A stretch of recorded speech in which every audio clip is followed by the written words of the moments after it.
Welcome to City TV's Game of the Week. From Lawndale High School, it's Ocean League action with the Lawndale Cardinals hosting the El Segundo Eagles.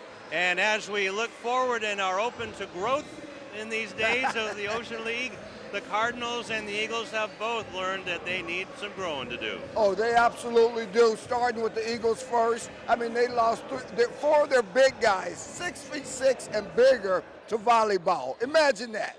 You know. And then on the Lawndale side, there's been a midseason coaching change. New coach Patrick Marks taking the helm of the team. He was a JV coach, so the players knew him, but Coach Brownlee right now on leave. All right, and speaking of the El Segundo Eagles, actually we'll talk about the Lawndale Cardinals right now. Let's talk about Lawndale. We'll talk about the Lawndale Cardinals. McCall Hall, big coaching change, but then they've also come down a little bit in height with the loss of Shemezi Matu and Buddha Jones. Yeah, so we're looking at a Lawndale team that looks very different from last year, but that also gives a great opportunity for Chris Murray, the only returning player from last year's team, to step up and really be that vocal leader. They have a new coach. They've got a majority new players, but Chris Murray, as their new coach has described, is really the glue on their team. Now, they're averaging 59 points a game. That's pretty impressive for a team of guys that haven't been playing together that long.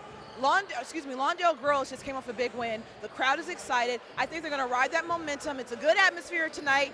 I think Lawndale's going to walk away with a nice victory. All right, there you heard it from McCall Hall. And talking about Patrick Marks, the former JV coach, now the interim coach for the varsity, he has coached every one of these kids on the Cardinals, including Chris Murray. Well, he absolutely has. The problem is none of them have played at this level, though. And so, as he said, they're a team of young seniors, all right, if you can believe that. But Chris Murray, as you mentioned, is the glue. Chris, being the quarterback of the football team, understands competition and tough situations because, as we were talking earlier, he's had one on the football side and now one on the basketball side. Here's the other thing, though, Lou, real quick.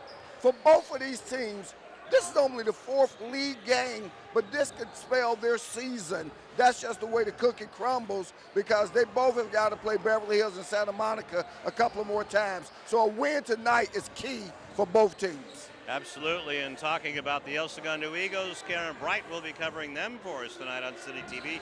And Karen, Jason Ito has a big chess match and a Rubik's Cube to figure out. Chess match is right. His biggest obstacle tonight is going to be the height. They lost four big, tall guys from last year, and they're going to have to try to find a way to make up for it. Before the game, Coach Ito told me that they're going to use their speed. So we'll be looking for their speed. They're not going to be limited to the outside shot. They're going to still try to get it in there. So it should be an exciting night. All right, thank you very much, Karen and Rufus. One more thought about the Lawndale Cardinals. A year ago, we were disappointed that they didn't win the CIF final or the state final, but now we're just looking for a win. We're just looking for a win, but guess what? We saw a couple of them here tonight. Quincy Pinker, DeAndre Snedeker, Delano Beckles. I said, are you guys suiting up? They said, we want to. I mean, trust me, they got the enthusiasm. They say, hey, man, if they give us a jersey, we'll go out there. Unfortunately, they've graduated, so the new crew has got to pick up where those guys left off. And we'll be back with the opening lineups and the tip-off right after this.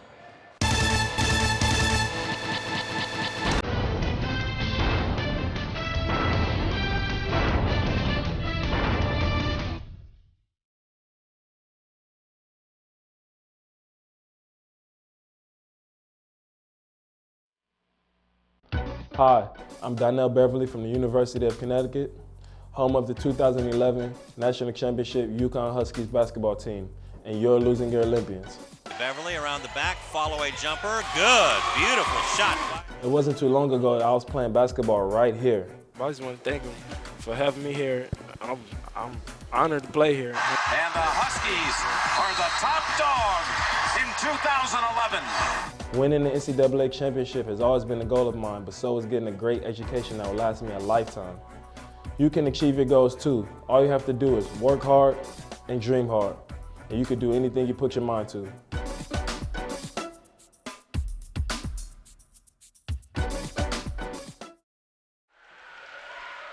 Back at the cage, and we're just about ready to get things underway. Thanks for joining us on City TV. It's a Friday night, and here comes the starting lineups for the El Segundo Eagles. Number 4, Justin Osler, the 6'4" junior. Now coming out number 5, a senior, 5'11", Josh Hessing for the El Segundo Eagles. And Saleh Alou, a 6'2 senior. Chase Ali Watkins, number 30, a senior. And also in there, number 0, Elijah Cheney. El Segundo, 10-8, 2-1 in the Ocean League. Third place, Jason Ito is the head coach. And now, here comes the Lawndale Cardinals. Number 2, a senior. He'll be in the middle, Eric Willis. We remember him from the gridiron. There you go. Number 12, the captain of the team, the former quarterback of the Lawndale Cardinals, Chris Murray, a senior, off to either Eastern Washington or Montana State. Number 5, Talon Lawrence, a senior, a forward, a lean and lanky one. Looking forward to seeing what his game has got. Number 24, wearing number 4 tonight, it's A.J. Gibson. He's a junior. And number 23, just a freshman, the point guard, actually a shooting guard, point guard, DJ Gilmore. And the Cardinals are coached now by Patrick Marks, coming up from the JV team. He has a record of 1-2. The Cardinals are in 4th place in the Ocean League at 1-2 and have an overall record of 9-8. They have lost 1 and are 0-1 at home. The Eagles have 1-2 in a row and are 3-2 on the road. And Patrick Marks, quite an intense young man. Quite intense, and the good thing for the kids and for the program is that he's a veteran of this program, having coached the JV squad. And as he said, you know, virtually all of these kids he's already coached. So let's enjoy our national anthem.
Well, I'll tell you what, when it's that long, it doesn't matter because it was that good. There you go. An astute observation on your part about the length. That's right. And so we will get the name of that young lady in just a moment here from Dimitri Howard, the athletic director, so graciously allowing us to muddy up his court. And we want to welcome you to the game of the week again on CityTV. Rebecca Rowano And we remember her. She's sung it a few times here, right?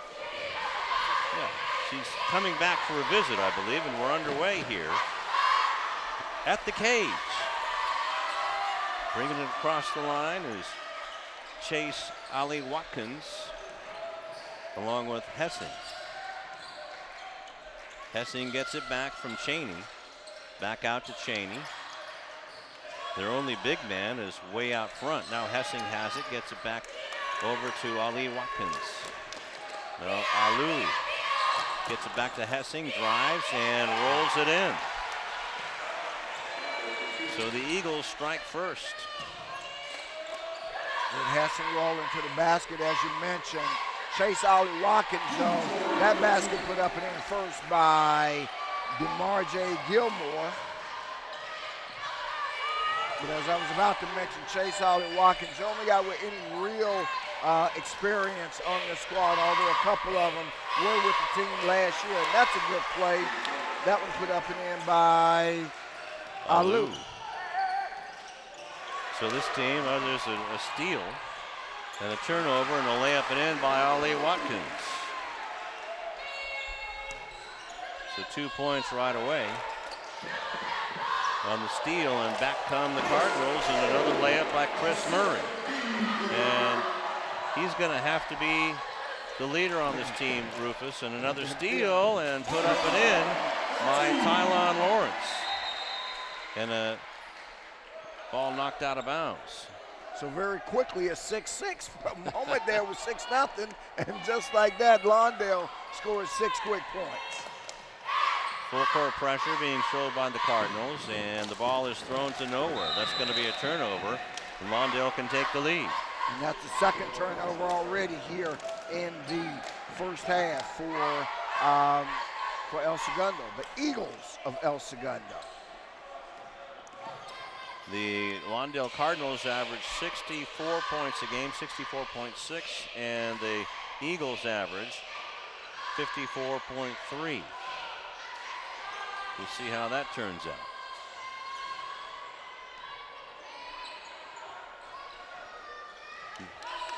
PJ Gibson with the ball, and he puts it up and in. Sometimes he'll wear 24, sometimes he'll wear number 4. Tonight he's wearing number 4. And the Cardinals have the lead for the first time. Hessing with it, trying to slash in from the lane, but gets it back out to Osler. And that was Eric Willis with good defense that forced Hessing to pass the ball. So it looks like the two football players aren't as big as they were last year, or bulky, as the ball is swatted out of bounds. And that was by DJ Gilmore, or no, that was number 5. That was Tylon Lawrence.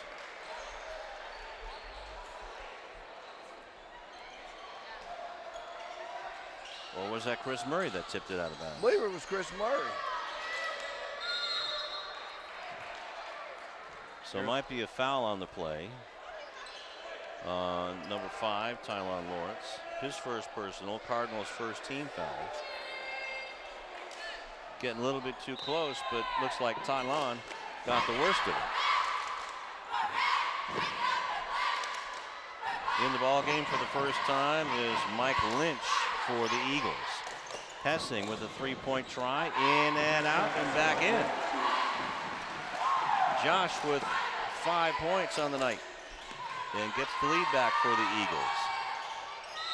This one's going to go back and forth. A shot when it counted on Gibson, but he's fouled and he'll go to the line to try for 2. So Elijah Cheney committed the foul. That's his first personal, first team foul, and Gibson's first is a miss.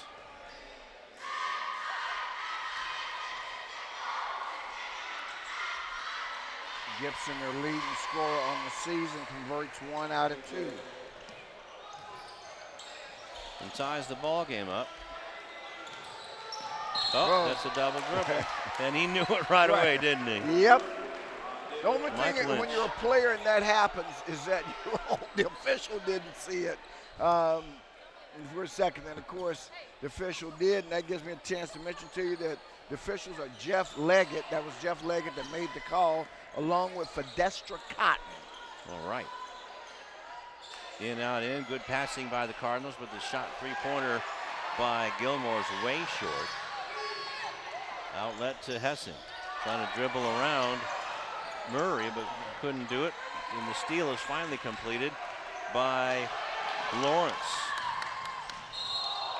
There's going to be a loose ball foul there. Or is it a travel? That's going to be a foul and goes against Gilmore. That also goes, player control fouls go as turnovers as well. So that's their first of the game to 3 for the Eagles of El Segundo. Did you know that? A player control foul is also counted as a turnover. One of the things I did know. All right then. Corey Robinson in the ball game. And coming out is Ty Lawrence. Not too many things I do know, but now the outlet pass beats the full court pressure. Ali Watkins. Well, they beat the pressure, but they didn't get what should have been a layup out of it. The ball went inside, and they passed it back out. Good ball fake by Gibson, but I think he's going to be nailed for a foul. Or actually, good ball fake by looks like Ali Watkins.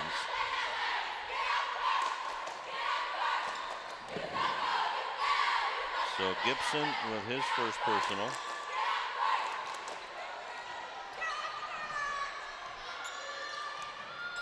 Now Cheney with it. Now Cheney gives it up to Ali Watkins. And a steal, a great steal by Gibson, and he lays it up, but not in on the reverse side. We're stuck at 9. Ali Watkins getting around Gibson. And over and back. Backcourt violation. And Ali Watkins doesn't want to give the ball up. Well, he doesn't want to allow him to get the break going, and that's good basketball and smart basketball. We're going to see the over and back right here. Now you've got both feet. We saw the tail end of it. Didn't see the whole play, but the official right on top of it. So stuck on 9 with 3:33 left to go in the quarter, but a three-pointer put in by Robinson. Biggest lead of the night for either team. Actually not, there's a three, well, yeah. Driving in and passing it back out to Hessing for his 3. That's short, knocked out of bounds by the Eagles and Saleh Alou. So 12-3 is our score, 12-9 is our score, with 3:05 left to go in the quarter. And one thing I did notice, Rufus, we got a new possession arrow clock. And Robinson says, I'll take possession of that ball. And that's 2 triples for Corey Robinson, and that extends it to the biggest lead of the game at 15-9.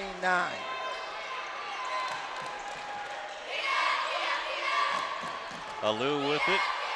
Now to Ali Watkins. Going down the middle, pulls up and puts in a bunny. He has 4 points. And that snaps the 7-0 run.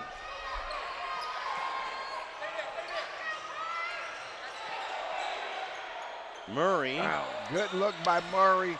Should have used the glass. The second chance opportunity put up by Eric Willis, and let's see who they give the foul to. They're going to give it to number 5, and that is Josh Hessing. Okay, there it is. And that was across the arm. Initially, Josh got all ball, but as his hand came off the ball, he went across the arm of Willis. I was about to say Patrick Willis, who's an NFL player. And that's because Eric is also a football player, but this is Eric Willis. Jamal Howard coming in for the Eagles.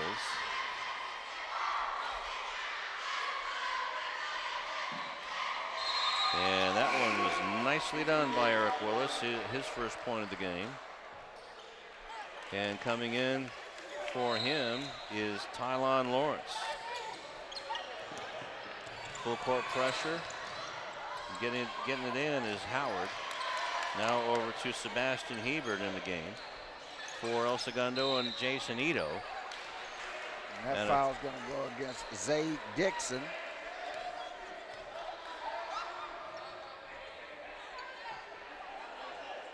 His first personal, 4th team foul. Zayd in the game for the first time for Coach Patrick Marks.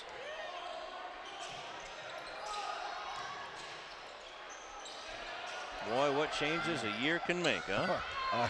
Huge changes, and we'll get into that in a moment, boy, because it's a whole different look than what we had the pleasure and the luxury of watching for 2 years, which, quite frankly, I will tell you fans, was one of the top all-time basketball units in the South Bay that the Lawndale Cardinals had, led by Tremezi Mitu, but along with all the other guys.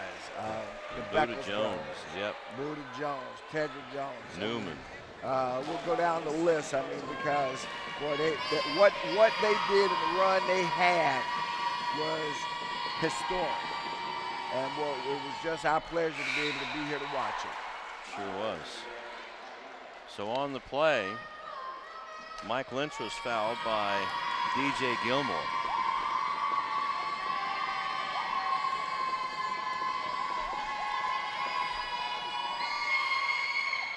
Makes them both. Has 2 points. And the lead is cut to 3. There's Gilmore going up and under with. And then he gets fouled, I believe, by the opposite 23, Alou. Yep. With the alley-oop, up and under. But Saleh Alou with his first personal, 13 foul. And DJ clanks it off the front of the rim. Back in the ball game is Eric Willis. In for Chris Murray. Makes the second.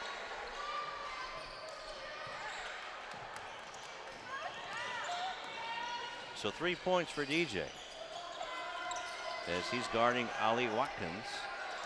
That should be a fun matchup all night long. 3-pointer put up and too long by Hebert, and the rebound goes to the Cardinals. Dixon bringing it across the line, but he has his pocket picked by Hebert and lays it in. Takes it all the way. It's a 2-point ball game. Gilmore in the corner, a 3, high arcing 3 off the mark by Robinson. And now we're down to a minute left in the first quarter. Hebert trying to get away from Robinson. And a ball almost stolen by Zero. Don't have a 0 on the Cardinals roster, but there's a 3. And we got a 15, put up and in and that's by Jamal Howard. Howard. And that gives them the lead again. Little run by the Eagles going on right now. Speaking of the Eagles, we can't let this week go by without saying goodbye and condolences to the Fry family. Glenn Fry. Talk about Rock and Roll Heaven's band getting a little bit better this past month. Robinson with the 3, that's going to be short. 10 seconds left, it went out of bounds, and going to have some substitutions as Justin Ostler comes back in. 5 seconds left. And a 3-pointer put up by Jamal Howard at the buzzer. And that ends the first quarter for the El Segundo Eagles, Rufus, on a an 8-0 run. Yep.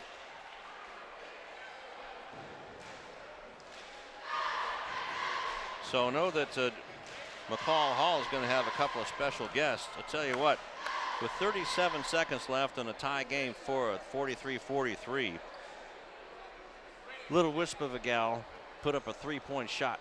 And as soon as McCall Hall is ready to go, we're going to introduce you to her. Take it away, McCall.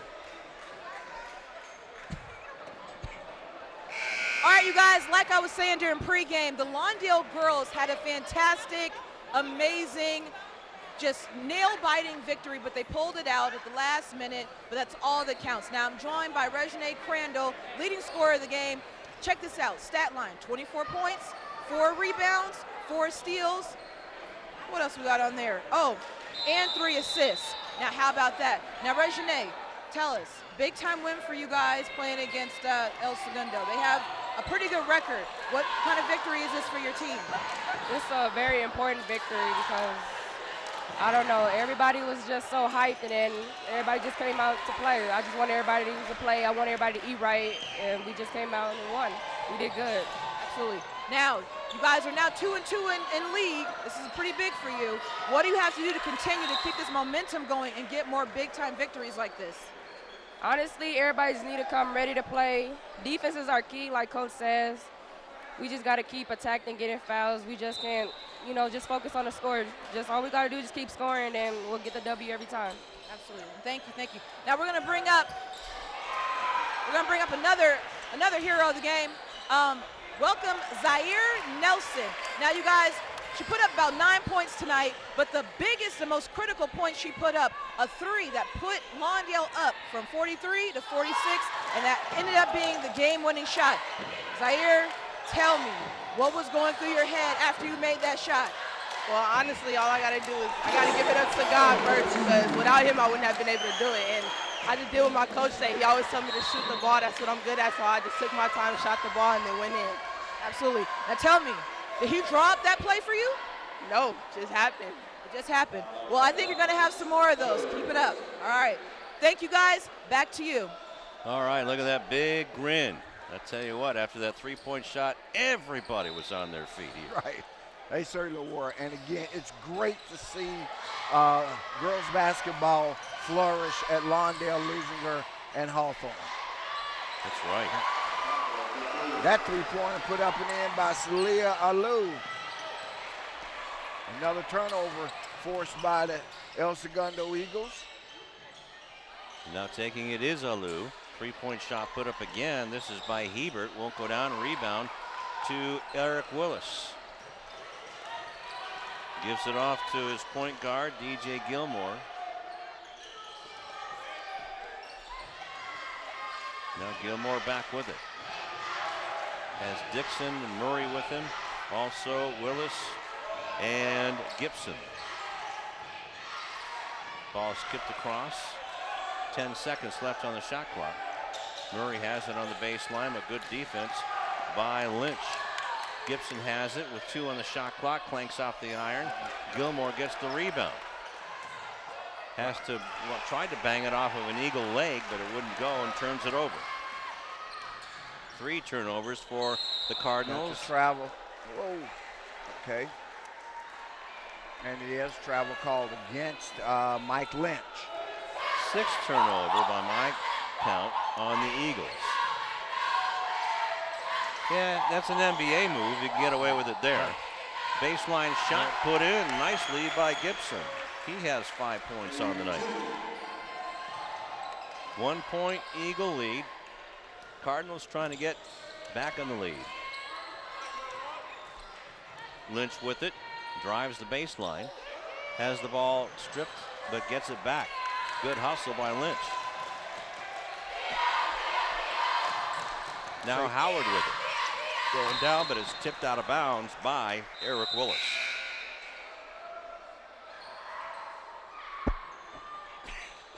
Now a bunch of substitutes coming on as we watch the replay here.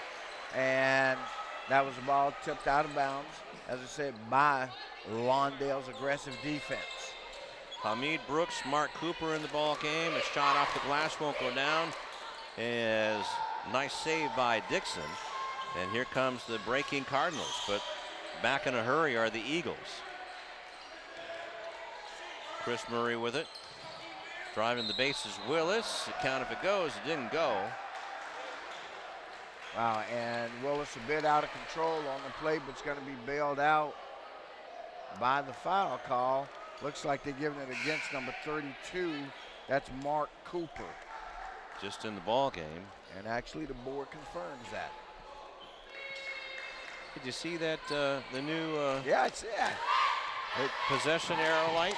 Maybe they can tell the folks across town where they got that at. Yeah, both of them. 3-point shot put up, and the rebound is going to go off to Hamid Brooks. Brooks trying to dribble out of trouble, gives it to Howard. Howard puts up the teardrop, won't fall. Wow, gets his own rebound. To Hessing for 3. And the second shot opportunity, which we saw the other night be such a huge factor, comes into play once again, and now a near turnover. Murray gets it, lays it off underneath to Corey Robinson. With 8 points. Now a 2-point ball game. Tessa Hebert with it. Now to Howard. Boy, what an exciting young player he is. Jamal Howard is a senior, though. Now Cooper away on the outside, trying to clear things out.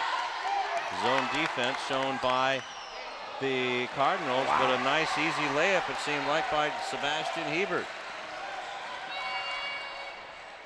Gets it back to a 4-point lead, and a pass too far, and Murray can't catch up with it.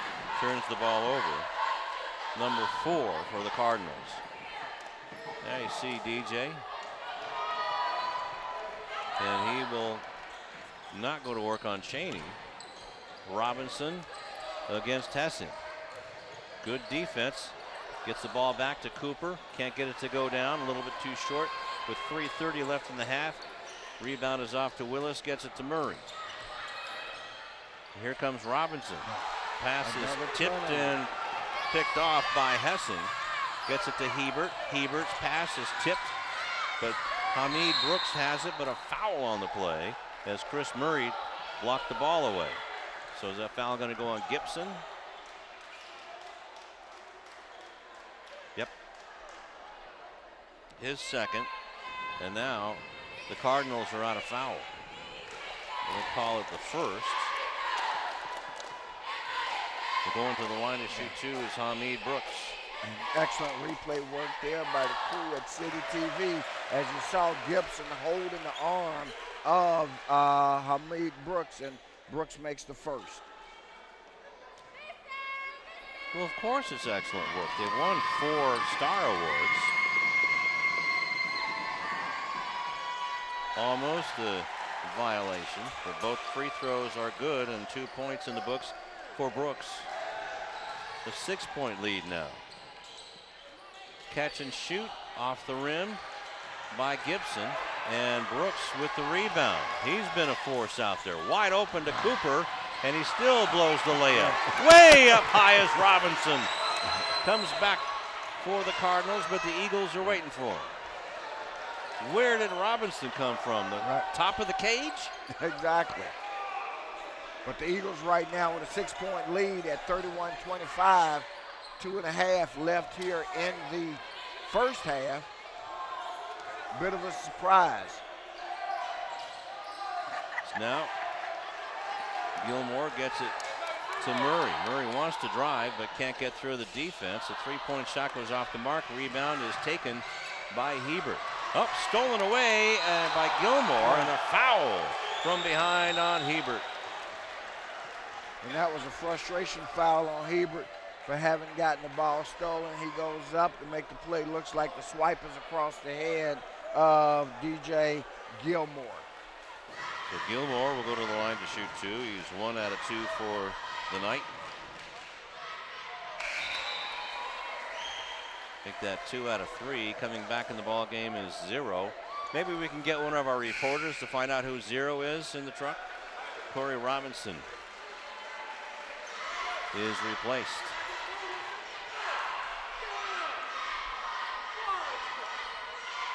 Six points for Gilmore.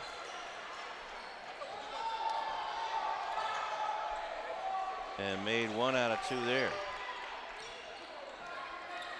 Ali Watkins back in the ball game, loses the handle, and it's going to be a jump ball.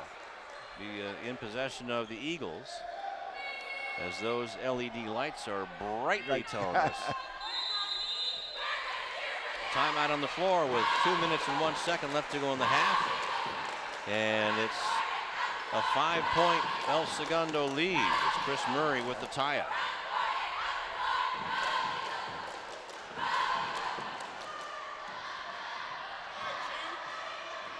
So right now, you'd have to say that the Eagles are probably have more experience on their roster. Right. And Karen's going to get the 0 from El Segundo, which we have that 0. We need the Lawndale 0. So McCall Hall is sitting behind the bench. Here we can have Mrs. Blankenship, or the truck asked Mrs. Blankenship to ask McCall Hall who number 0 is. Ollie Watkins with the inbound pass, Hessing with it. Now Watkins gets it back. Ali Watkins gets it back under 2 minutes. That was slippery floor, almost lost it. Stops and does a little bunny hop in the lane. Watkins with 6 points. Full court pressure shown by the Eagles. Now Gilmore, pull-up jumper, and he hits with 8 points. Lawndale hanging in there. Had a huge roster switch, and then in the middle of things, just before, as Hessing puts in the shot with 10 points. Just before league started, they made a coaching change. A steal by Hessing. Ali Watkins won't go down, a little bit short. Good defense shown by the Cardinals. Here comes Gilmore. Was hit from behind, no foul. And a swat down by Brooks on the layup try by Zaid Dixon. And Brooks will be called for the foul. They call Brooks on the block.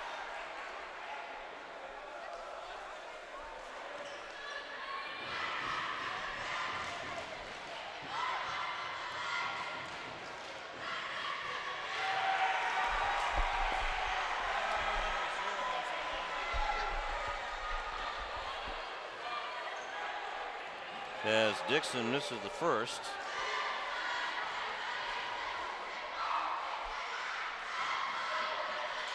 And makes the second with his first point of the game. And boy, it's a big one. Free throws are going to matter in this game. Exactly. And close defense by number 0.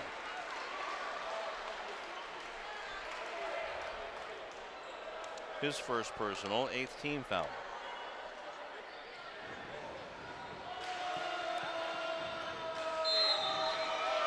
So Alou comes back in for Mark Cooper.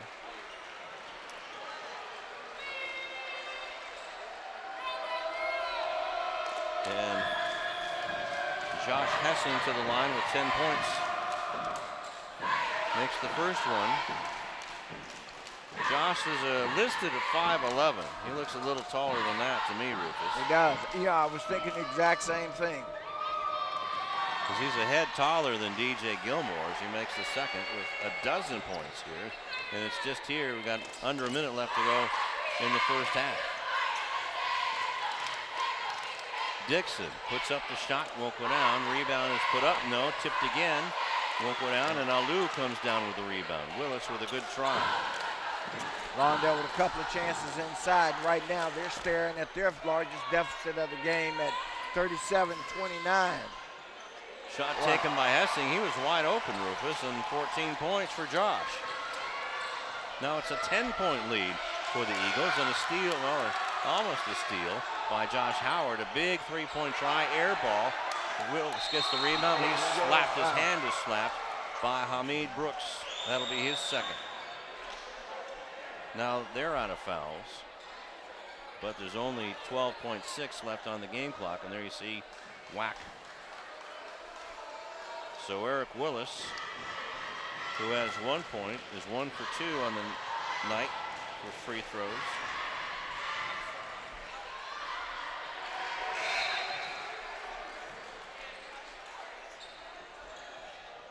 And they're going to have, in the second half, I can already tell you what's going to happen. They've got to go inside more against this smaller El Segundo team.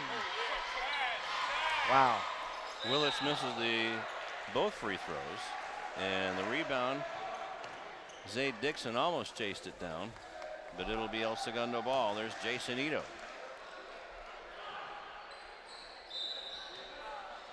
Lynch will inbound it. And Ali Watkins having trouble against the defender for the Cardinals. You got to play 5 good seconds defense left. here. Now the ball is stolen by Murray.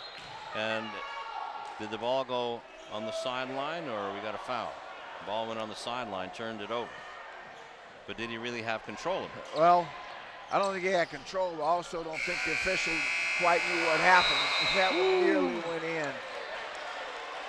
So, well, we come to the half with the Eagles of El Segundo here at the Cardinals' nest with a surprising 10-point halftime lead, 39-29, as the teams head to the locker room and Coach Marks and his Cardinals try to figure out what they're going to have to do different. All right, so let's see if we're going to have any coaches interviews. See if we're going to have any coaches interviews. Don't think so. Doesn't look like any coaches interviews, so let's take this time out. We'll be back with the halftime stats and the third quarter of action right after this.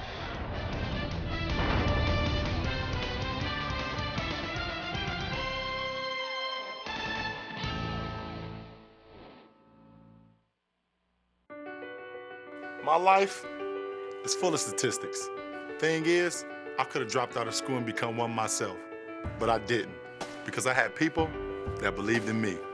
Here's another statistic. 7,000 students drop out every school day. That's one every 26 seconds. It's time that students know that we believe in them. Inspire a student and share your message of support at boostup.org. Just before the start of the second half, 39-29. El Segundo over Lawndale at the cage inside of Lawndale High School. And we just want to bring up one fact right away. We talked about free throws with the losing team. The Cardinals missed 5 out of 12 in the first half. Or made 5 out of 12 in the first half. So let's go to McCall. All right, you guys, I had an opportunity to talk to Coach Marks during halftime, and I asked him, what do you guys have to do to start chipping away at this deficit that you guys are facing? And he said it's pretty simple. We need to play better defense. In addition to that, he also said, I got to make sure A.J. Gibson continues to shoot the ball. That's going to be the key for success for Lawndale in the second half. And I'm going to pass it off to Karen to hear about El Segundo. Wow. Guys, Coach Ito told me he's obviously very happy with the way the first half went. He said his guys went out there and they're doing everything he asked from them. However, he said if there's one way Lawndale can elbow into this game, it's the physicality. He said his guys are going to have to keep it up in the second half. Back to you. All right, thank you very much, Karen and McCall. And boy, what a block by Chris Murray and a missed opportunity on the other end by the Cardinals. And the defense on both teams seems to be working okay, and a reach around by A.J. Gibson. That'll be his third. And again, what I mentioned right before we went to break, you see the foul there by A.J. Gibson, was that they had to go inside. They went inside on that play, had a couple of inside looks, and just didn't convert. Those are the opportunities you can't afford to miss. Now, those are they have the height advantage, that's for sure. As the That's Hessing again by Osler that time. That's his first bucket of the game. And the first points of the third quarter. And the rebound goes off, and the Cardinals don't get the basket or a second chance in that time either.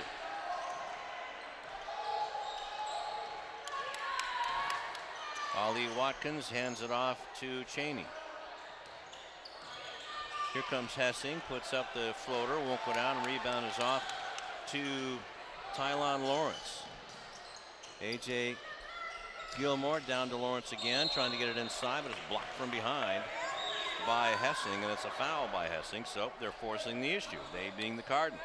Exactly. Well, again, they're going inside, or at least the first two trips that they've been down, they've looked inside. Now they're stepping to the line, and they've got to convert these opportunities, and that's Tylon Lawrence who gets a chance to do that. Nice stroke on the first one, gets it to go. As you mentioned, only made 5 out of 12 in the first half. That won't get it done. Now down by 11. Wow, 2 in a row. Stop the presses. Gets And it now to we're seeing full-court pressure. Defense forces a turnover. by Gilmore. DJ Gilmore takes it away from Cheney, one of the better ball handlers in the South Bay. DJ gets it back. Now down low to Murray, who puts it back out. Jump shot by Gilmore. Won't go down, and just out of the fingertips of Willis. Also, the full court pressure is gone by the Cardinals for now as they get back in their 2-3 defense. Kind of a flex 2-3 zone. Right. Well, they're applying a soft pressure as the ball is coming up in an attempt to force something, but when that doesn't happen, then they're dropping back into their zone defense. Alou misses the three-pointer, and it goes off of his shin, and it'll be Cardinal ball with 5:22 left in the third quarter, trying to get the Eagle lead down into double digits. Still a lot of time. Well, the problem is, and here again is another turnover. That's a second here in the third quarter. Watkins and one off of the turnover. So there's at least a 2-point switch or 4-point switch. Foul's going to be on Willis. That one's pretty easy to see. Watkins scores the basket and gets a chance for a 3-point play. Chase Ellie Watkins now with 9 points.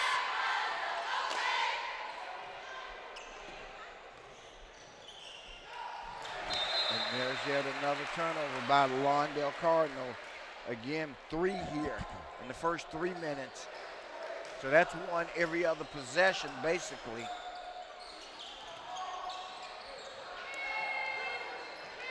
Taking the ball is Ali Watkins against Gibson. Now down low to Ali Watkins again. Crosses it, nice pass, but Osler couldn't complete it, sneaking in the back door on the baseline. Outlets to the Cardinals.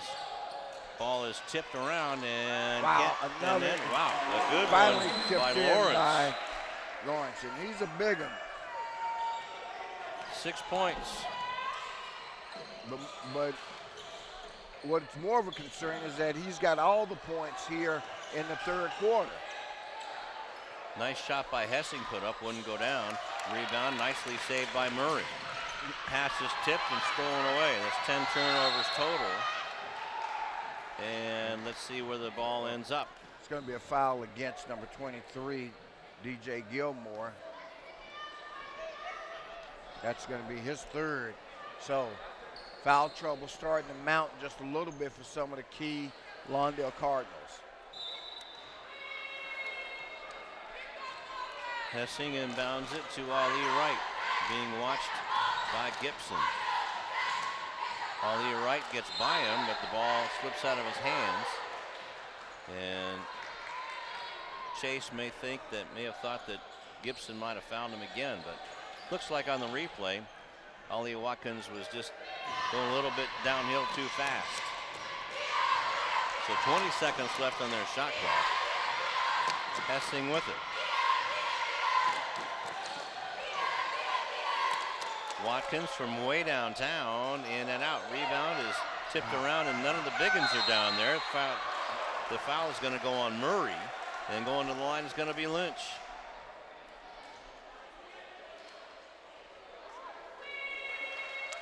That's Chris's first personal, 4th team foul. And then Lawrence finally comes back in the picture, but it was too late.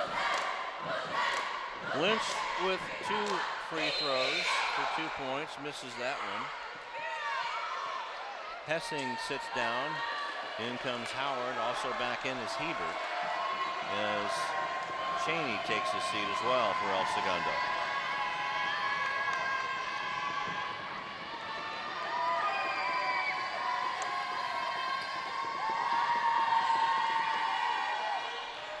Makes the second. 3 points.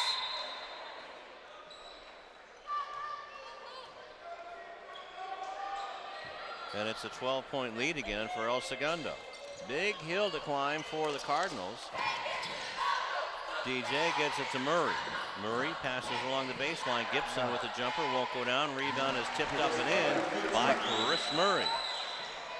He has a half a dozen. And I think Murray's got to take some of those shots that he's given up, quite frankly. He's been a little bit too unselfish. And Howard gets knocked down to the ground. He'll get 2 at the line. That goes on Willis. No, actually goes on Richard Harris. Number 22? Okay. Yep, that's what they put up. I missed the first 2. Howard misses the first one. On the replay, see it confirmed. So Howard makes 1 out of 2. And there's a dozen-point lead again for El Segundo. Trap timeout. defense. And a 30-second timeout burned by the Cardinals as Richard Harris was trapped, didn't get any help. Trapped against the sideline and the division line, really with no place to go, forced into that timeout. 3:33 left to go in the third quarter. And there you see Patrick Marks with the black shirt on. What's he telling his Cardinals? Well, right now he's telling them a couple of things because we've already noticed. One, you got to cut down the turnovers, continue to look inside, except you got to start making those inside shots. And in that particular instance, keep the ball in the middle of the floor. El Segundo on the other side. Just keep the ball going our way.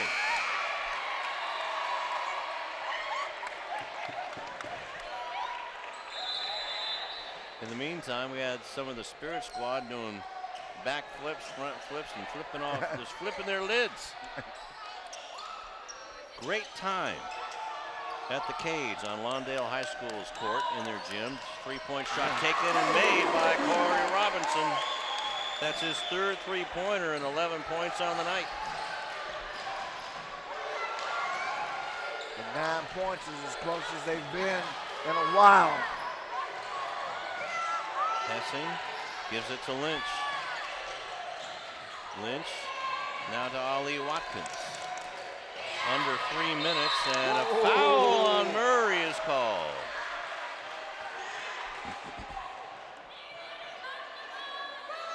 So Ollie Watkins will go to the line for 2. Murray's second personal, 6th team foul already.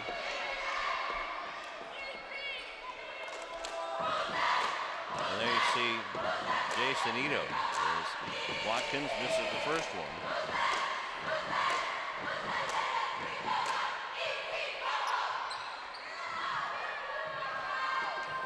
The crowd trying to bring some of that energy that they had in the girls' game over to the boys' game as Chase Ollie Watkins makes 1 out of 2.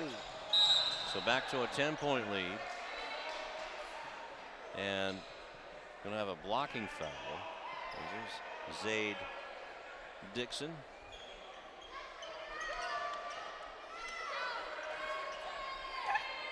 Inbounds the ball to Gibson. 3-point shot again by Robinson, a little bit too long. Rebound is off and saved, but taken away by the El Segundo Eagles. That last foul was on Lynch, his first personal, second team foul, and the ball is stolen away, this time by the Cardinals. Robinson has it on the wing, gives it to a guard, but now Ali Watkins with the steal. Look out from behind, and a foul and 1. But great effort given by Corey Robinson. But once again, a turnover led to that opportunity, which resulted in a foul against Robinson. So the ball didn't go down. Robinson with his first personal, 7th team foul, so it's the 1-and-1. Makes the first one.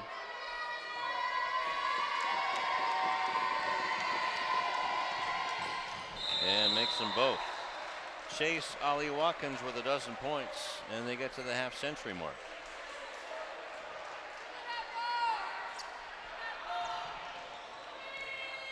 Dixon running the show. Good defense by the Eagles as they trap down everybody with the ball. Nice athletic move put in by Eric Willis. And that's what they've got to have more of. Willis with only 3 points. 5, we're seeing by 4 on the night. And Murray with the steal and the easy lay-in. He has 8. So gets it under. Gets it under double digits at 8 points. 42-50 with 1:40 left here. A block by Murray, but a foul, says the official underneath.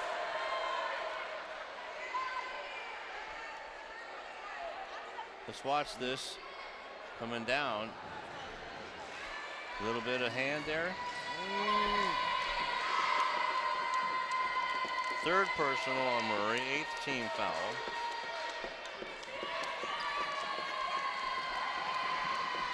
Howard is 1 out of 2, make that 2 out of 3 with 8 points. Substitutions for the Eagles coming in. Cooper and Brooks come in. 2 for 2 for Brooks. Or excuse me, Howard. Right. Brings it back to a 10-point lead. And a foul by the Eagles in their aggressive defense. Somebody 32. That's Cooper, Mark Cooper, his second personal. 3rd team foul. DJ right through the wickets of Zay Dixon. That's a lack of concentration, simple as that. I mean, there wasn't even any defensive pressure, so now it's back to a 10-point lead when it, but for the turnover, had a chance to maybe cut it to 6. Coming down to 1:10 left to go in the quarter. Cooper with a 3-point try, won't go down. Dixon with the rebound, trying to get things going in a hurry. Has to peel back because 3 navy blue jerseys run his way. Still finds his way through, and the ball tipped out of bounds by an Eagle talon. And they call it for El Segundo. That went off of Murray. Good thing we have replay too. Right. So, unfortunately, those guys out there can't use it. They didn't need it that time because upon further review, the call stands. Yeah, you and I are sitting here and wearing glasses, and they're out there and not wearing glasses. 40 seconds left to go in the quarter. Good defense by Lawndale as Brooks gets it back, but stolen by Zay Dixon. Here he comes, wants the pass, and gets it to go with a fake pass. Zay Dixon with his first field goal of the night and 3 points. Makes it an 8-point game. This trip, real important. Shot clock off, 15 seconds left in the quarter. Good defense, a must for the Lawndale Cardinals. And Mark Cooper, a loose ball foul, knocked down Zay Dixon up at the top of the key. So that'll be Cooper's 3rd and the 4th team foul. So a silly foul by Mark Cooper turns the ball over with 11.5 left for the Cardinals. And what he does is gives them the ball with, come on, you got to make better plays than that. Dixon misses, has the ball, no, who does? It goes off of Hessing, and he's dinged up a little bit, and that took 10 seconds off the clock. So now the Cardinals will have 1.5, because there's the ball loose. And Chris Murray told him there's a second and a half left. As the shot heat goes by up. Gilmore! And the quarter comes to an end. An 8-point lead at 52-44 for El Segundo.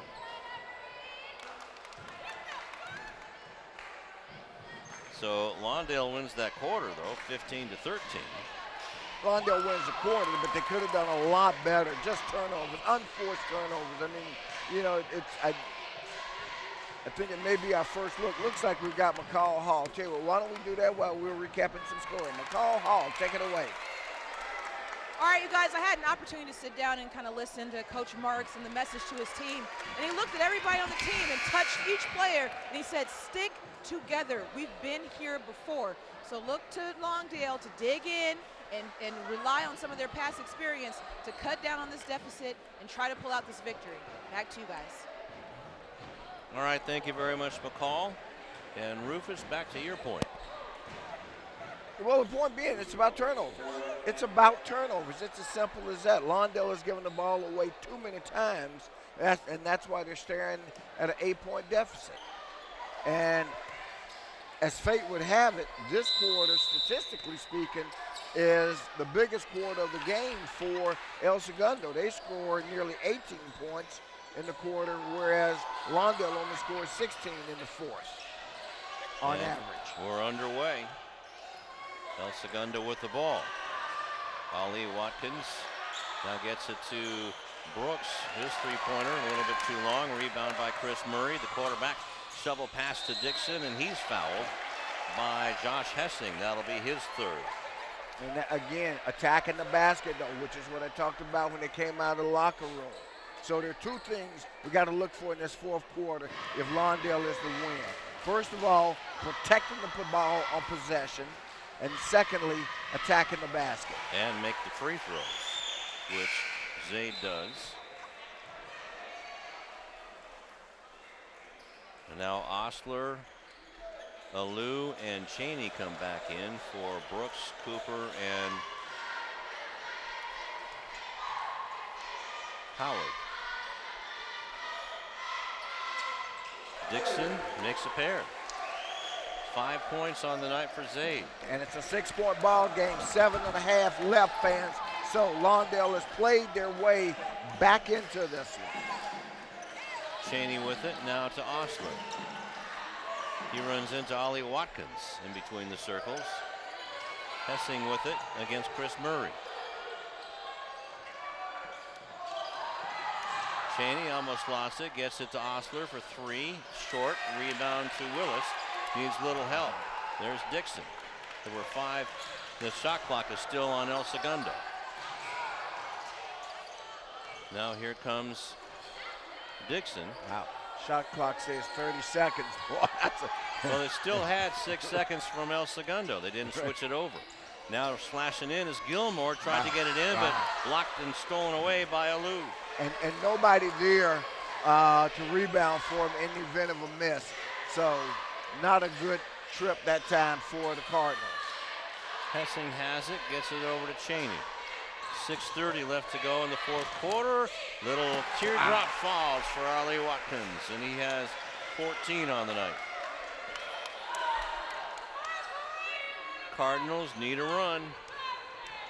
6:15 left to go in the fourth quarter. Dixon trying to get through that zone defense, that spread zone. Robinson for three.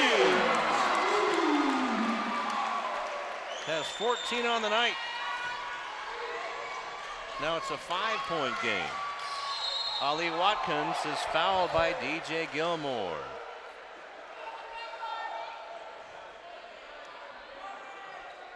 So it's 1-and-1 time. DJ's second. Really? Only a second? Well, no, they haven't put it up yet. They'll be putting it up in just a second. I thought they just did. I watched the numbers turn. Okay.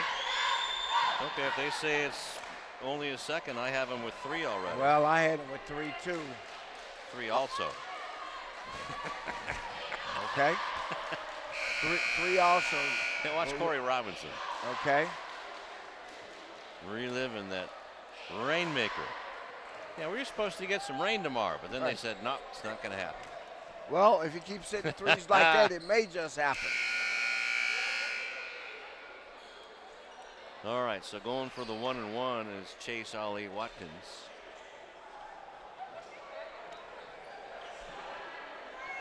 At any rate, the Cardinals are out of fouls now, or actually they're double bonus time. Next time down, next foul for the Cardinals.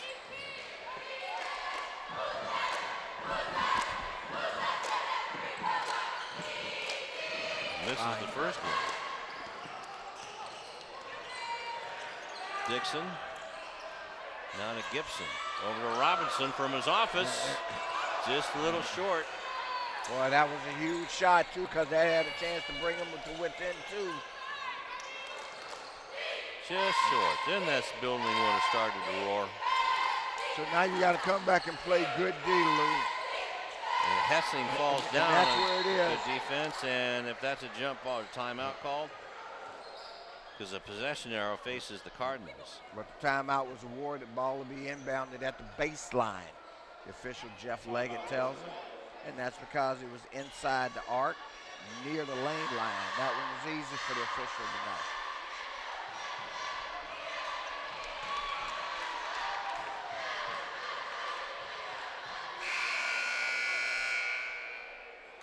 So it's getting to be crunch time. Under 5:30, 5:27 left to go in the fourth quarter. Well, that's a bit of a wobbly perch up there. That the Cardinal cheer squad had one of their members on. Ball inbounded and a three-point shot taken right off the pass by Alou, and rebound to Chris Murray. Ball is tipped by Ali Watkins. So 29 seconds left on the shot clock for the Cardinals. And they need some guys to move around. But a big spread 2-3 zone, and the teardrop won't fall for Dixon, but the rebound goes to Robinson. He has a grab by Cheney. The possession arrow faces the Cardinals. They still retain possession. 32 seconds left on their clock. And 5:09 left on the game clock. And it's a 5-point ball game, boy. Got to give Lawndale a lot of credit. They are down by 10 at the half, down by 8 at the end of 3, and now they're only down by 5. Jamal Brooks back in for the Eagles, and Corey Robinson could have made it a 4-point play, but he'll get 3 from the line. Boy, he's come close a couple of times, Rufus. Corey Robinson, the senior. Boy, this is his time to shine, Rufus. He had 2 years on the bench with the 2 big uns that we enjoyed last time, and they misses the first one. Still with 2 shots. They give that foul over to Sebastian Ebert, or Ebert, you were saying. Okay, that's a little better for Corey. 15 on the night for Mr. Robinson. So we're in Mr. Robinson's neighborhood. Right. 2 out of 3. 16 points for Corey Robinson. And 2 out of 3 ain't bad, brother. Yeah, we should make a song like that. Wow. And the ball goes out of bounds. No, there's a foul called against Willis, Eric Willis, on the contact. Well, double bonus time now in the third personal. Well, they say. By my count, 2 as well. Well, I don't think they've flipped it yet. Okay. Okay. They flipped it now, so I stand corrected. Ollie Watkins makes the first. With 15 points. Osler takes a seat. Lynch comes back in.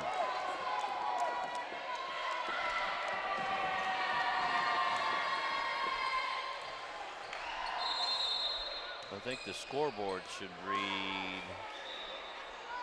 Should read 55 to 50. Okay, it does. Or 51. Should be 51. There you go. What did my grandfather used to tell me? I may not always be right, but I'm never wrong. And so on that last one, Watkins went 1 out of 2. Yep. So 5:05 left to go in the fourth quarter. Dixon with a gets that little fluff pass by again. And now the possession arrow is facing El Segundo, but a timeout called by Lawndale. And those are timeouts that you absolutely hate to blow. And once again, ball put in a bad spot on the floor. Here you're going to see the ball go again. Now you got the sideline trap and the division court trap. No place to go in the double team. Timeout call. Now this is going to be a growing experience for the Cardinals. Well, that's a fundamental. I mean, if you're watching any college ball and certainly pro ball, but let's just say college, you know to keep the ball out of the corners. Possession arrow facing El Segundo. 4:57 left to go in the fourth. El Segundo out of fouls. Dixon with the ball for Lawndale. Drives the baseline, comes back out to Robinson for three.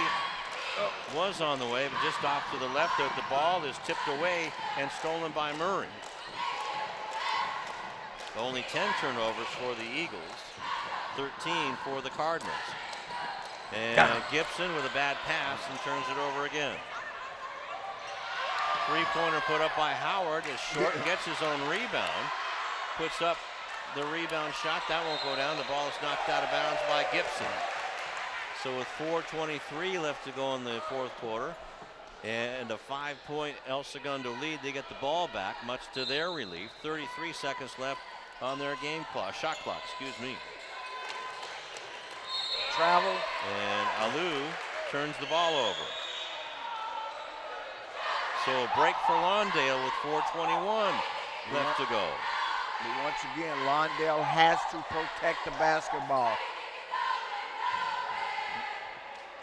Jamal Howard. And once again, it's over on the sideline. And a turnover by Gibson, or technically by Dixon. That's 15 turnovers on the Cardinals. 8 here in the second half. 4:10 left to go in the fourth. Alou with it, top of the key. Brooks, or check that, Howard. Now to Ebert. Underneath to a wide open Lynch, blew the layup, gets it back again, can't get it to go down. Rebound is swatted around and taken by Dixon. Dixon outlet to Murray, lays it in. That was pretty. That was pretty. 3-point game.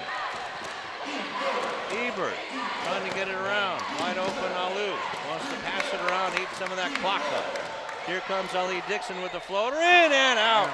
Rebound, though, is taken by Lynch. Lynch to Watkins. Ali Watkins trying to fight off Gibson. Has it knocked away, but Lynch is there to save it. Knocks down Robinson and a player control foul. Charging. Corey Robinson making up for a missed shot there when he didn't like that. But for Lynch, that's his second personal, 7th team foul. And timeout taken by El Segundo. Okay. Whew. That gives us a chance to stop and catch our breath. 3:23 left to go in the fourth quarter.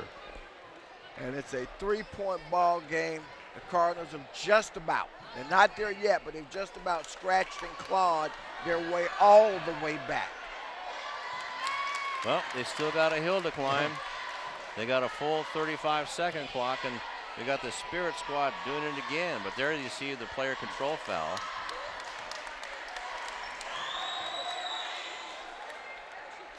And Zayd Dixon on the bench.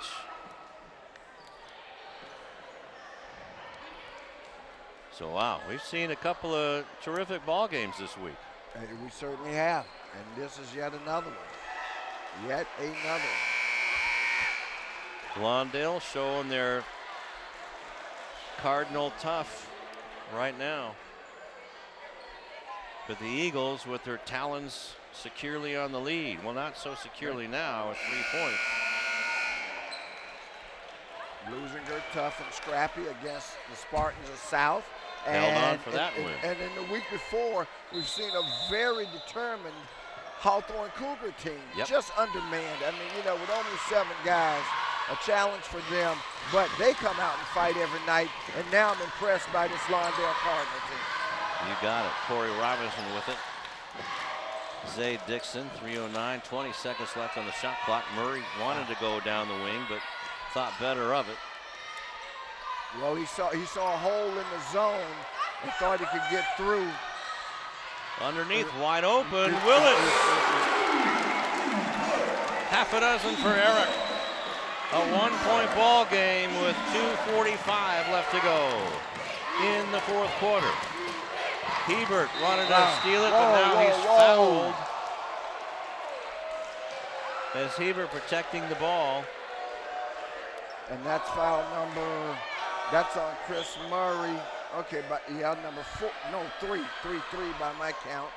But the board puts 4, and that's actually what I thought it was. Oh, me too.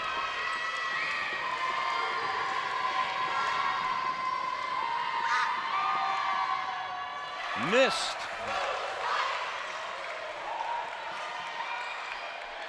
It's been a consistently tightly called game by the officials. Virtually any contact draws a whistle. That's the way this crew works. Some are a little looser. These guys have been just a little bit tighter, perhaps than these players are even accustomed to. 5 points by Hebert, and now got a 1-and-1 on the other end. And Dixon, okay, was that on Ali Watkins? Well, let's see. Yep, that has to be where it was, so. That's his first. First one is made by Gibson, and he can tie up the ball game with this free throw.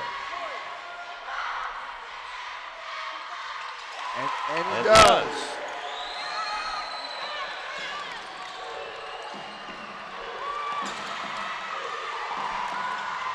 Ball underneath, tipped away by Willis, or checked up by Murray, but it's taken back away by Lynch. Ball is on the ground, still in El Segundo hands. Ali Watkins with it. 2:18 left to go. Watkins puts it up and in. He has 17 points. Timeout, Lawndale. Or is there a timeout? There was a stoppage of action.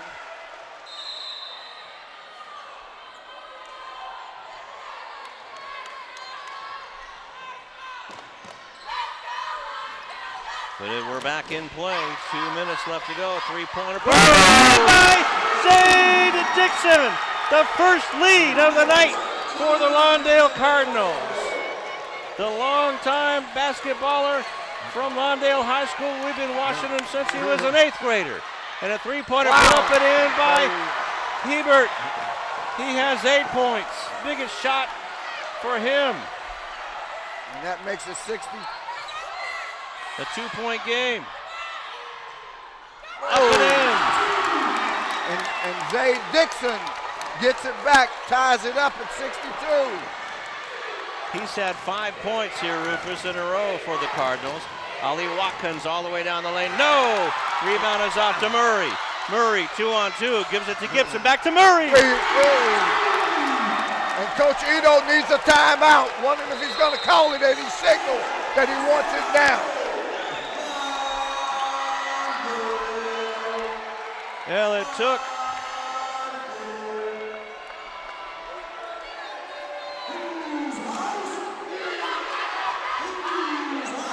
all but 1 minute and 8 seconds of the ball game.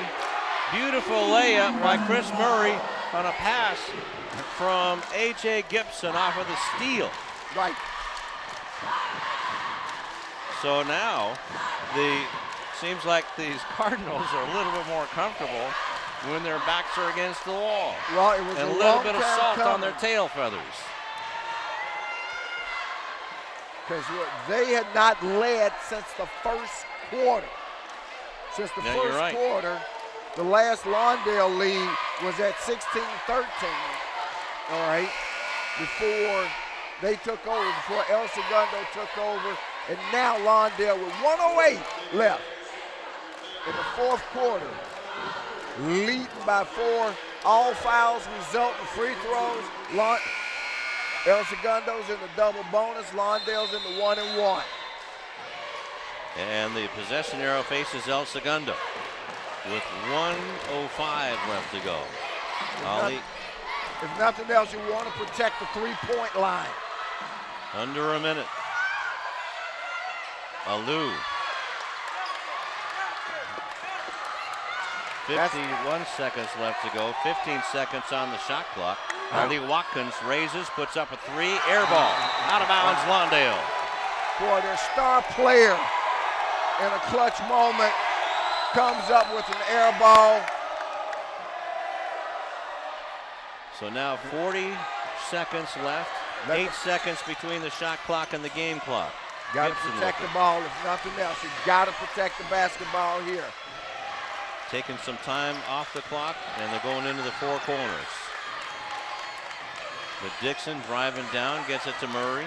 Murray with 15 on the shot clock. Wow, there was the turnover. Murray again being too unselfish, tried to feed it inside. Look for the easy basket. Alou is a 3-point shooter. Tries to put it up too hard off the glass. Rebound is off. Count if it goes. No. 8 seconds left. And a chance to tie it from the line for El Segundo. And that's the football instinct I want to think in Murray coming out, where, boy, he's accustomed to passing, and that's, what he had in mind. One of those situations, though, where it would have been better served by the pass not attempted. And the foul was on Corey Robinson. His time is out. It'll be Mike Lynch with the free throws. Double bonus. And he has 3 points all from the line. He is 3 out of 4 from the line.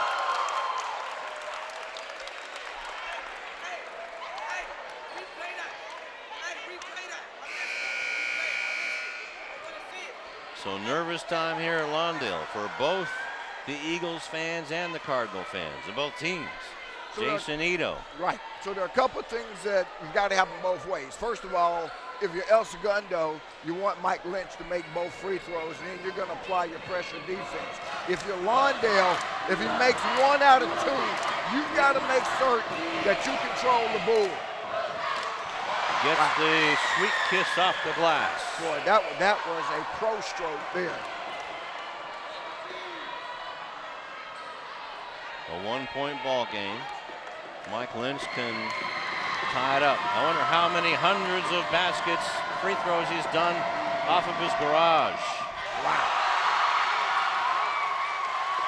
Ties it back up. Here comes Robinson for the win. Oh!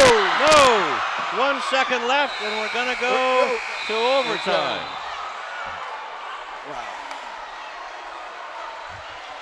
Wow. What a ball game.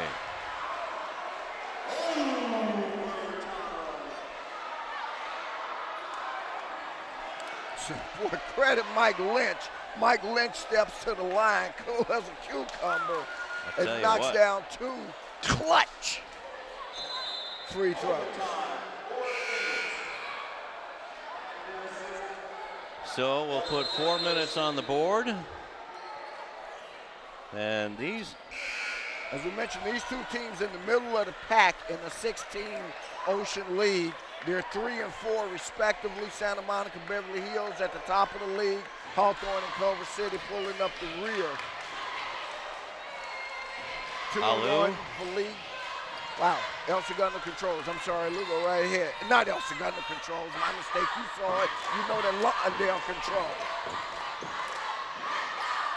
Gibson with it over to Dixon. Dixon down low to Murray, but he's fouled, and he'll go to the line, a blocking foul. 1-and-1. Elijah Chaney's second personal, 9th team foul.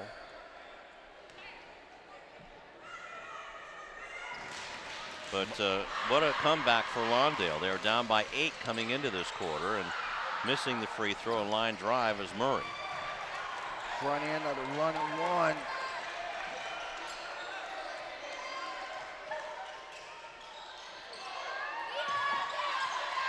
So the victory was in the grasp of the Cardinals, but just to get to overtime is something. Ali Watkins is a good block out by Lynch. Well, I mean, it was so good, it was nearly a foul. Rebound, offensive rebound by Hessing after he had the shot. Alou with an no-look rebound. That won't go down. Murray trying to get it, but ripping it out is Ali Watkins. Hessing drives down. Wow, that's a block. Come on, that's a jump ball. Jump ball. That was all ball by Murray. And possession arrow faces El Segundo, so at least they'll get the arrow back. Right. And they had the arrow fans because Lawndale won the tip to start the overtime period. And boy, remember Chris Murray has 4 fouls now. Going against Lynch. Lynch double teamed. The ball's on the ground and out of bounds. Lawndale ball. Good sportsmanship exhibited there by Salia Alou, helping the Lawndale player up. Gonna get some help on this end. Woo. That ball almost came into your hat. That's what you call backing up at third base. Murray with it. 2:48 left to go in overtime.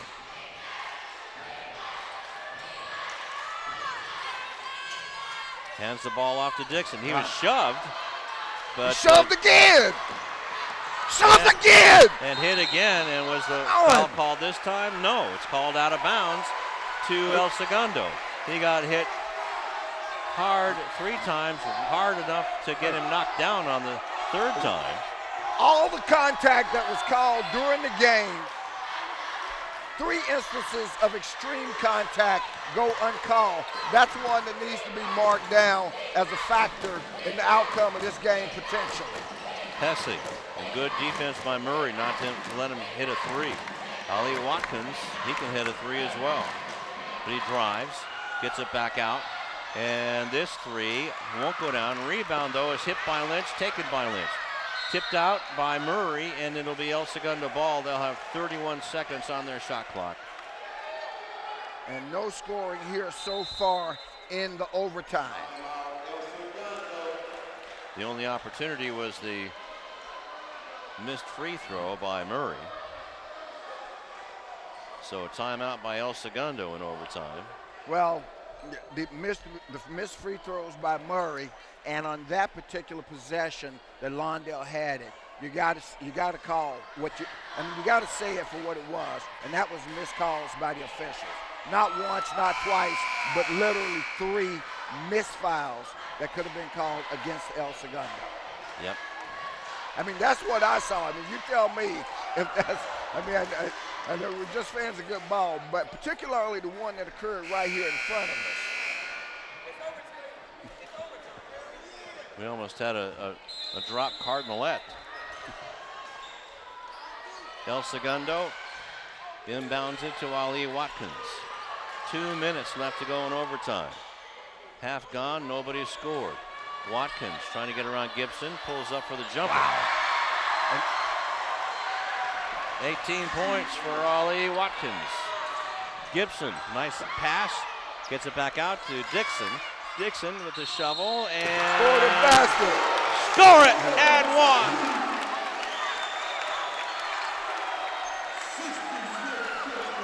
That goes on Alou, his 2nd personal. Now it's double bonus time anyway, but how about Zayd Dixon? He's got a dozen, has a chance for lucky 13, Rufus.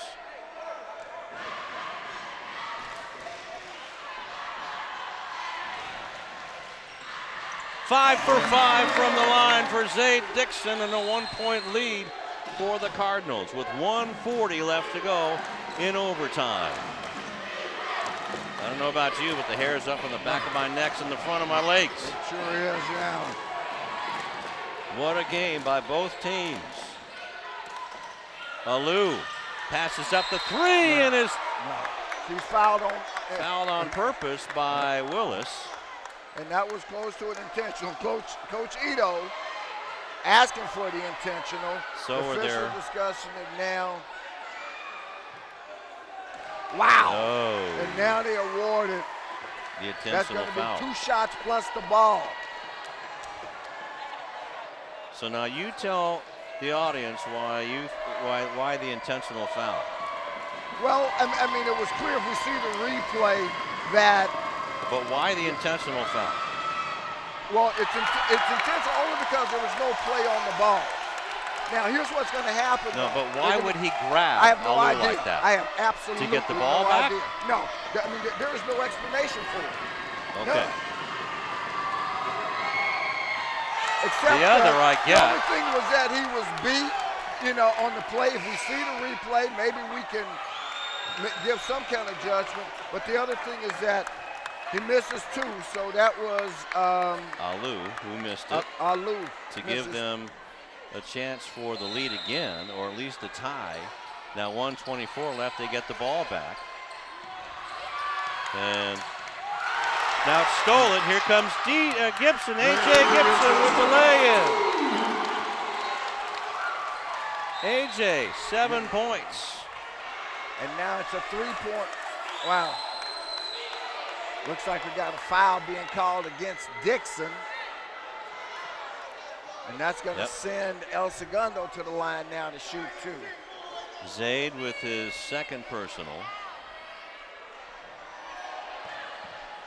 You got it reversed on the board.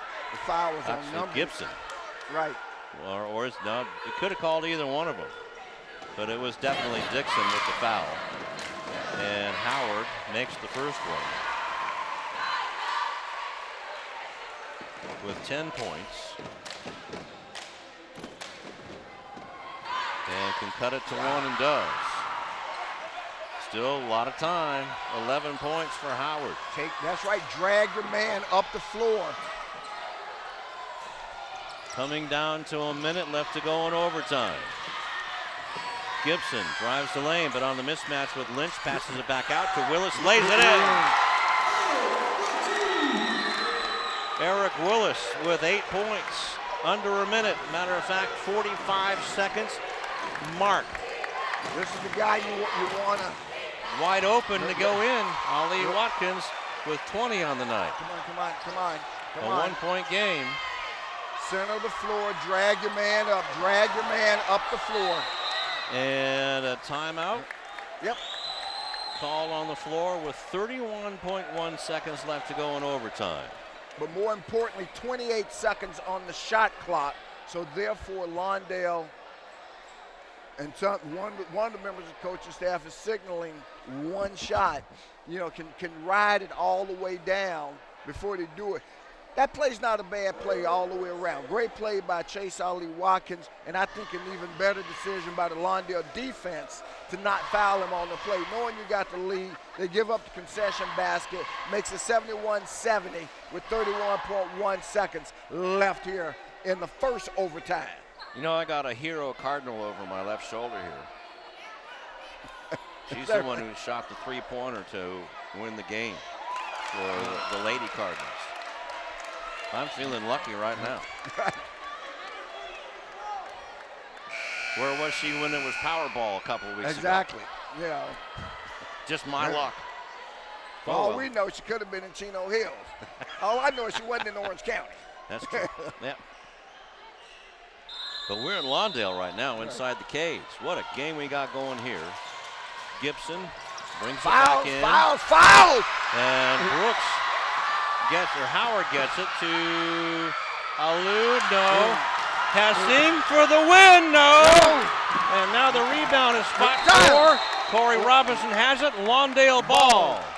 Okay. The possession arrow calls it for Lawndale. 15.1 seconds left. Corey Robinson shaking off the pain. Look at that. Hessing could have had a wide open 3. Okay, there's going to be pressure. This is where you got to have your press break offense on the floor. And a timeout called by El Segundo.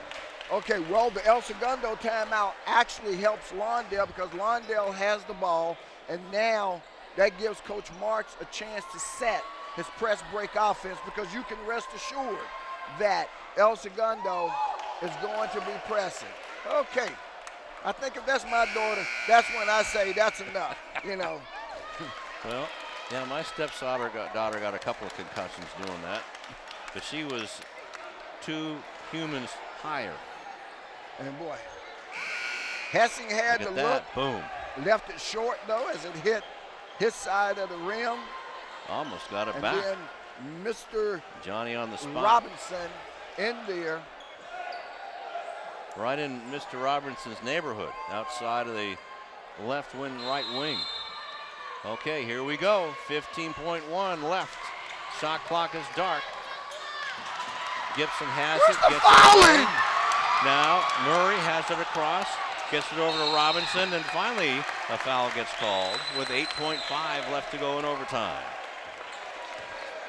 Lawndale did the smart thing and peel him back out. You know, we talk about consistency being the variable. For 4 periods, you know, the officiating, which is fine. The players can deal with that. And then this is a 2-shot situation. Any contact, the lightest of contact, is whistled as a foul. Robinson makes one with a chance to make another. Still a one-possession game, though. Even if he makes it, it'll be a one-possession game. 8.5 left to go. And for Robinson, that's 17. 17 points for almost at 18. 17 points. And now you got to guard the 3 line to make sure Watkins doesn't. Shots up, doesn't Hessing go. has it and at the buzzer. No! The Cardinals overcome a 12-point deficit to defeat the El Segundo Eagles in overtime, 72-70. Okay.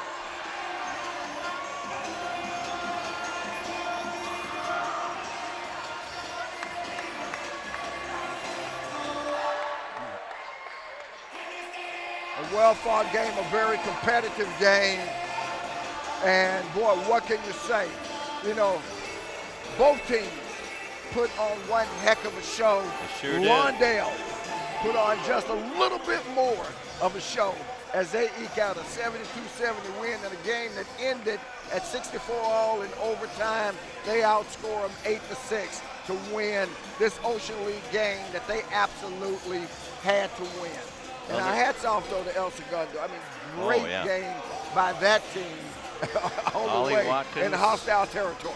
Ollie Watkins with 20 points on the night, and also the Lawndale Cardinals were down 39 to 29 at the half, and then also down by 8 points going into the 4th quarter to come back. Right. And they tied it up at 56 all from the free throw line, and just kept powering it on. A couple of big 3-pointers.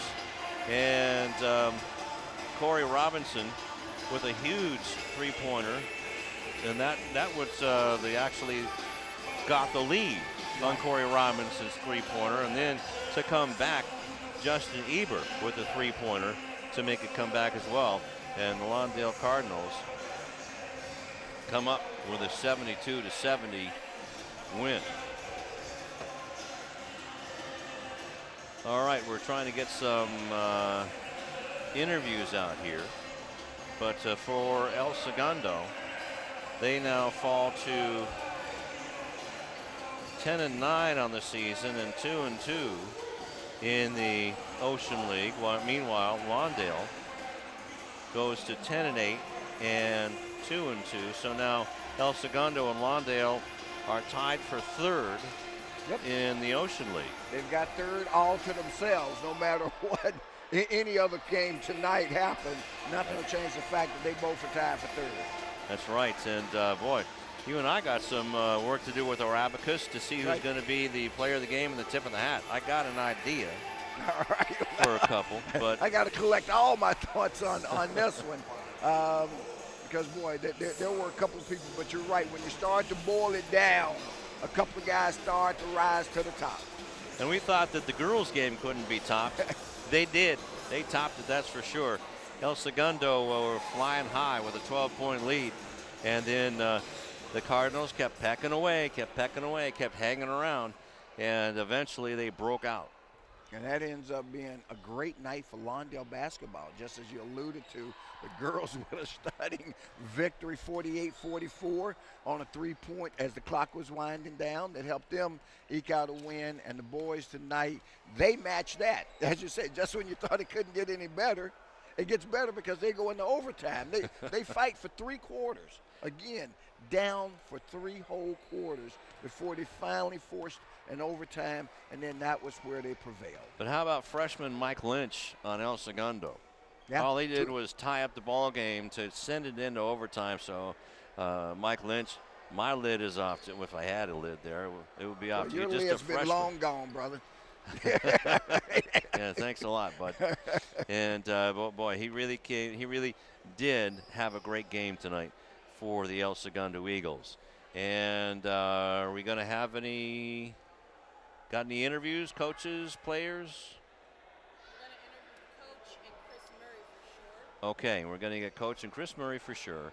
And why don't we do this? Why don't we take a quick timeout and let McCall and Karen and Rufus and I catch our breaths along with the terrific CityTV crew, and we'll be back with our postgame show right after this.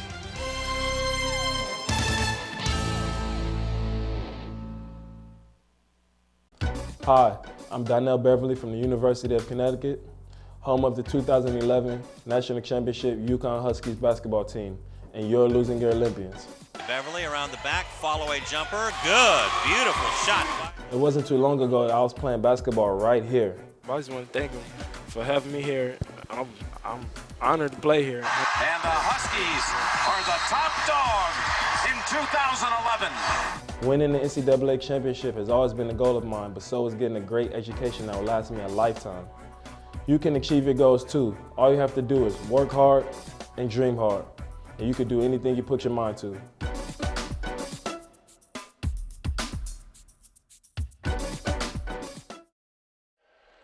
Back here at the cage, final score in overtime, 72-70. It was the Lawndale Cardinals over the El Segundo Eagles. Let's go to Karen. All right, Chris, Friday night entertainment is one thing, but you guys took it next level tonight. What was it like out there for you? Obviously, in the first half, they got us. We weren't executing well, but in the second half, our defense kept us in the game, created turnovers into easy offense, and our guys rallied together and came out victorious. Now, you guys are going through a coaching transition right now. Not an easy thing to do mid-season. How are you guys pulling through it? Of course, it's always difficult to lose a great coach in Christopher Brownlee, but Coach Marks is an excellent coach. We're used to him here on campus, so we got a good feel and a good rhythm together at the team.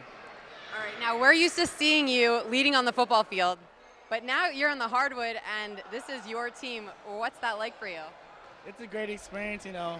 Last year it was great to be on that long experience and journey of the playoffs, and I kind of got a feeling of how to lead the team and what kind of the expectations of the team. And I guess I'm the leader, and that's my job on the football field and on the hardwood. Well, you guys look great tonight. Congratulations. It was an excellent win. Back to you guys. All right, thank you very much, Karen and Chris Murray. Definitely the leader on this team, and we got to enjoy these games because he's going to be headed off to college and football after this, as he's going to concentrate on football after the basketball season. Okay, and we know he's going to be successful at that already. Oh, absolutely. Yeah. I asked him if they're going to change him. The two schools he's looking at, either Eastern Washington or Montana State, are they going to change him from quarterback to any other position? Right. He says, no, that's why I picked those two schools. Let's go to McCall. All right, you guys, I'm here with Coach Marks. Coach Marks, first of all, congratulations on a big-time win. Thank you. Going into the fourth quarter, I noticed you were being really vocal with your team. What was the message going into the fourth quarter? Well, we got to believe in ourselves. It's all we got. We got to stick together. It's what got us this far. We were down 10. We can't hang our heads, can't have any pity. The guys played hard. The seniors stepped up. The freshmen stepped up in the first half. It was just a beautiful thing. It was a great game. Tip my cap to the other team. Heck of a team. Heck of a team. Well coached over there. Absolutely. Now tell me, Chris Robinson, I believe. Corey Robinson, yes. Excuse me. Corey Robinson had 17 points. Tell us a little bit about, were you drawing up plays for him tonight? How did you get him involved in the offense and whatnot? Well, when you go against the zone, Corey's our best three-point shooter. Corey can pop at any time. And I tell you what, I couldn't be happier for the kid. He balled out tonight, had the game of his life. He's going to remember that day the rest of his life, and he deserves everything. He's a great kid, great practice player, great teammate. He deserves everything he gets tonight. Absolutely. Now, this was a big game for you guys because you and El Segundo were right there in the middle looking to break things open. Now you guys have a little bit of momentum. What do you need to do to keep this momentum going and maybe take over that third spot and keep that third spot and maybe even bump up to second in the Ocean League? Yeah, we got to do what we do best, and we got to play our game plan. We got to come in every game hungry right from the tip. We can't be happy what happened the night before. We got to come out every quarter, make every play successful. Defensive stops, rebounds, just do all the little things, dive on the floor. Couldn't be proud of my guys. They did it tonight for me. All right, now, I had an opportunity to listen in a little bit with Coach Marks during the game. He had a ton of one-liners, such as, are you guys having fun right now? We got to stick together. Do what you can do to control what you can. With all these different one-liners going on, Coach, if you could sum it up with one line about this game, what would be your one line? No other place I'd rather be than here tonight with my guys, practicing hard, playing hard, fighting for our school. Go Lawndale Cardinals, proud of every one of them. All right, well, you guys have a good season ahead of you. Thank you very much. No, thank you. Back to you guys. All right, thank you very much, McCall Hall. And boy, this makes it exciting for Monday because we're going to go over to, well, actually, we're going to be staying right here in the cage, and we're going to be having Lusinger come in to take on these Cardinals. Oh, that's going to be a heck of a game. It's going to be a heck of one. But, you know, she asked Coach for a one-liner. He actually gave her like 4 lines. But, you know, he stretched out his camera time. I think the head Cardinal's been dipping his beak into the Red Bull a little bit too much. But we'll go decaf on him. In the meantime, we'll go out to Karen. All right, we talked about what a wild game tonight was. What was it like for you out on the floor? Man, it feels so great. It's just a blessing to play for the Cardinals. It's just a real blessing. I like it a lot. Now, this is a new-look team from what we're used to seeing last year, but the group of guys that were on the floor tonight have mostly played together. What's that like now being on the varsity level? Man, it's just like, I don't even know how to explain it. It's just like so blessing, like play with my team, play the teams I wanted to play with. It's just like, it's a blast. It was a good game I played. It was a good game. And now you guys were down for a good part of the game, and you clawed your way back into it, got the win. How did you do it? Defense. The defense was the main thing. Offense was messing us up, so we had to focus on defense for the second half. So, and that's why we won the game. Well, it showed, and congratulations on a great win. Back to you guys. All right, thank you very much, Karen. And Corey Robinson, is he really a senior? He seems like he's like a freshman. Right.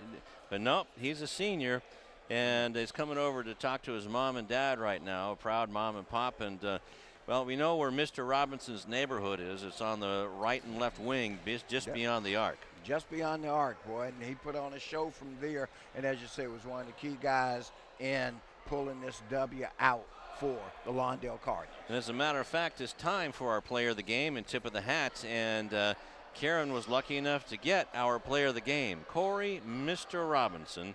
And he ended up with 7 points, had the big three-pointer that gave the Cardinals their first lead since the first quarter, and then had a huge free throw as well. Absolutely. I mean, you know, it speaks for himself, and I'm glad we had an opportunity to talk to him because he actually did a very good job, particularly down low and as well as out on the perimeter. And great defense tonight, too. Yep. I mean, and there was one play in particular down the stretch in the overtime. In fact, that last tie-up that he forced over here right near our position was critical in the game. And now it's time for what everybody's waiting for. Sometimes more important than the player of the game is the tip of the hat. Never. But it's always a pleasure to honor, you know, one of the other teammates who also was a great contributor tonight. And that was none other than, in my opinion, number 1, Zayd Dixon. Zayd playing point guard or ball handler for them and forced several turnovers, but also made a couple of critical shots. He ended up, by my count, with 13 points, maybe more. It's unofficial. But no, he just had a huge game, and that's going to be critical for the Cardinals going down the stretch, and it's certainly going to be critical come Monday night, as you alluded to. But first, let me just go ahead and acknowledge, Zayd, this tip of the hat. This is a bowler or a derby. Tom calls it a bowler. No, come on. There you go. All right. Got to turn it, though, this way because let's see if we can get that feather. Can we get that feather? And there you go. So yeah. that's Zaid's tip. Hey, congratulations, Mr. Dixon. You earned That's a it. beauty there. Give you a quick look at it. Here, look at there.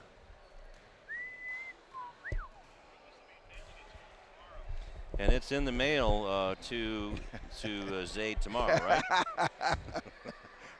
Where he can buy one is in the mail to him okay, tomorrow. all right. But again, a great night for Lawndale Cardinal basketball. And as we alluded to it, and as we wind it up, if you think this was good, man, Monday night, back here at the Cardinals' nest, as the Cardinals take on the Olympians in a non-league contest. Right. But because they're the local schools, I mean, they're on the calendar I as think well. it's They great. should be. Yeah. Okay. So everybody, A Lawndale, special Monday. Lusinger, and Hawthorne, all play each other Right. at some point during the course of the season. So that one's going to be fun, man. That's right. Hopefully we'll see you out here too and cheering on your team, whether it's on this side where the Cardinals nesting in their cage or across the way where the Olympians will be rocking out. Well, you better get here early. That's true. if you true. want to get in.